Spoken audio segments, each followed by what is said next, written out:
प्रधानमंत्री नरेंद्र मोदी के नेतृत्व में हम सब यह महसूस कर रहे हैं, भारत बहुत तेजी के साथ अपनी अर्थव्यवस्था को मजबूत कर रहा है। जब नरेंद्र मोदी प्रधानमंत्री बने थे तब भारत की अर्थव्यवस्था 11वें नंबर पर थी, जो अब चौथे स्थान पर पहुंच चुकी है। जापान को भी पीछे करने में हमने सफलता प्राप्त की है और अब जर्मनी, अमेरिका और चाइना हमसे आगे हैं और जल्द ही जर्मनी को भी आर्थिक मोर्चे पर पीछे छोड़कर तीसरे नंबर पर पहुंचेंगे और 2047 में भारत आर्थिक महाशक्ति बनकर विश्व गुरु के रूप में स्थापित होकर दुनिया का नेतृत्व करेगा। तभी दुनिया में शांति की स्थापना हो सकेगी, सही दिशा में दुनिया आगे बढ़ेगी। इस सोच को पूरा करने के लिए बहुत तेजी के साथ हम अपने लक्ष्य के करीब पहुंच रहे हैं। यह बात मध्य प्रदेश के उप मुख्यमंत्री एवं सागर जिला प्रभारी मंत्री राजेंद्र शुक्ल ने सागर में आत्मनिर्भर भारत संकल्प अभियान के अंतर्गत आयोजित पत्रकार वार्ता को संबोधित करते हुए कही।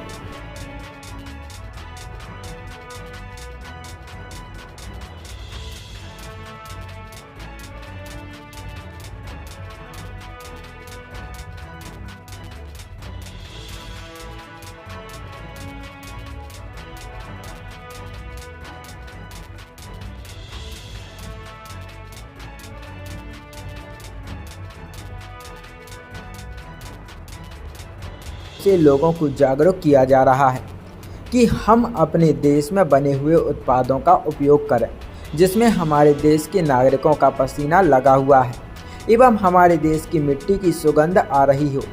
ऐसी चीज़ों को अपनाने की आदत हम सभी को डालनी है। स्वतंत्रता की बात यह बात सही है कि अंग्रेजों के जाने के बाद भी हम पश्चात सभ्यता को छोड़ नहीं पाए। उस समय भी हमारी विचारधारा के लोगों स्वदेशी का मंत्र फूंका और इस अभियान को बुलंद किया और समय समय पर स्वदेशी जागरण मंच भी अपने कार्यक्रम करता रहा।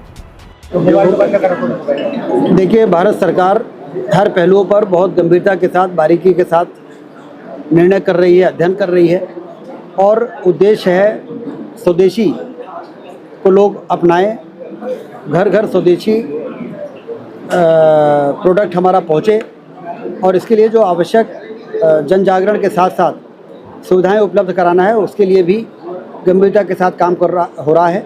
इसके लिए मैं आपके माध्यम से सभी को यही भरोसा दिलाना चाहता हूं कि जो मार्केटिंग एजेंसियां हैं, उनसे आने वाली जो चुनौतियां हैं, उससे हमारे जो छोटे व्यापारी हैं वो प्रभावित ना हो, उनके हित किसी भी प्रकार से प्रभावित ना हो।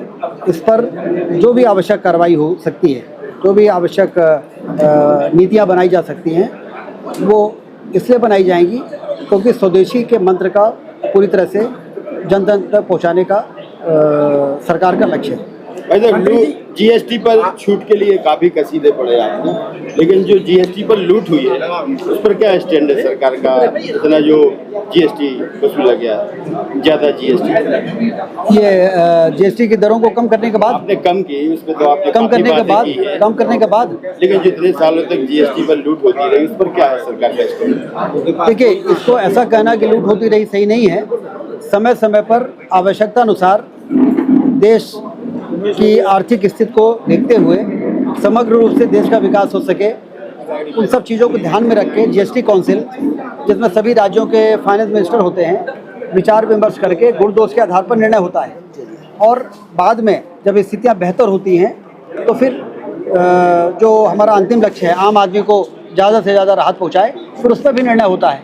तो इसलिए ये कहना कि पहले लूट हुई है और अब आप कमी कर रहे हो, पहले देश की आवश्यकता अनुसार जो तो वाहवाही लूट रही है सरकार, कमी पे तो वाहवाही लूट रही है सरकार की, जीएसटी कम किया, वाहवाही हो रही है, लूट नहीं रही है, वाहवाही हो रही है। मंत्री जी हो गया ये जो है लगातार तहसीलदार किसानों पे थप्पड़ बरसा रही है, यूरिया खाद के दौरान जो है तहसीलदार ने थप्पड़ मारा किसानों को, उस मामले में देखिए उसमें तो कड़ी कार्रवाई होती है। किसी भी प्रशासनिक अधिकारी को ये अधिकार नहीं है कि उसको जनता की सेवा करने के लिए जो अधिकार मिला है उसका दुरुपयोग करें। उनके 2 वीडियो वायरल हुए, अभी तक कोई कार्रवाई 20 साल में कई लोगों के वीडियो वायरल हुए में बड़ी कार्रवाई हो रही है। इसमें भी अधिकारियों ने देखा होगा उस वीडियो को और उसमें जो जरूरी कार्रवाई होगी किया होगा, यदि नहीं किया है तो हम बातचीत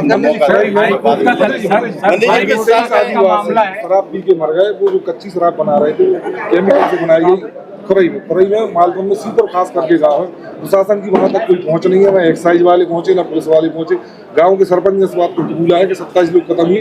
डाटा इसलिए नहीं आ पाया ऑफिशियली इस तरफ, वो झांसी में इलाज कराते रहे, नौगांव में इलाज कराते रहे, वहीं बरखत गए। 27 लोग हैं ये पूरे।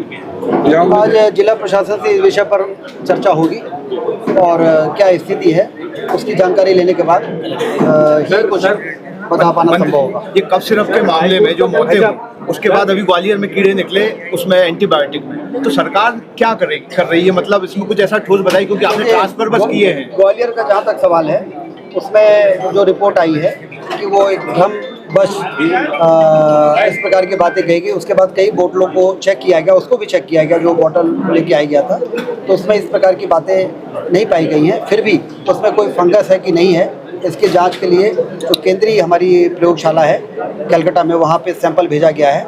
उसकी रिपोर्ट आने के बाद ही कुछ बता पाना संभव। इतनी मौतों के बाद जो ट्रांसफर और हटाए गए हैं लोग, क्या ये सफिशिएंट कार्रवाई है कि इस पर कोई ऐसी कार्रवाई करेंगे कि लोगों के स्वास्थ्य की रक्षा हो सके पूरे मध्य प्रदेश की? देखिए, स्वास्थ्य की रक्षा हमारा सर्वोच्च प्राथमिकता है। इसके लिए आपने देखा होगा कि भारत सरकार और प्रदेश सरकार हर स्तर पर डॉक्टरों की ज़्यादा मेडिकल कॉलेज खुल सके, ज़्यादा डॉक्टरों की भर्ती हो सके, स्वास्थ्य केंद्रों को ज़्यादा इंफ्रास्ट्रक्चर वहाँ का मौजूद किया जा सके।